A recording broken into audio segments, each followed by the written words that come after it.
at ika'y sasabihan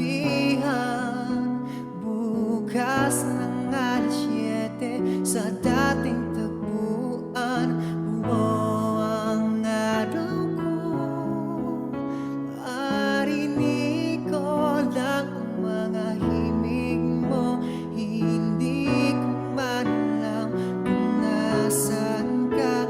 Wala man tayong komunikasyon. Maghihintay sa'yo buong magdamag dahil ikaw ang buhay ko.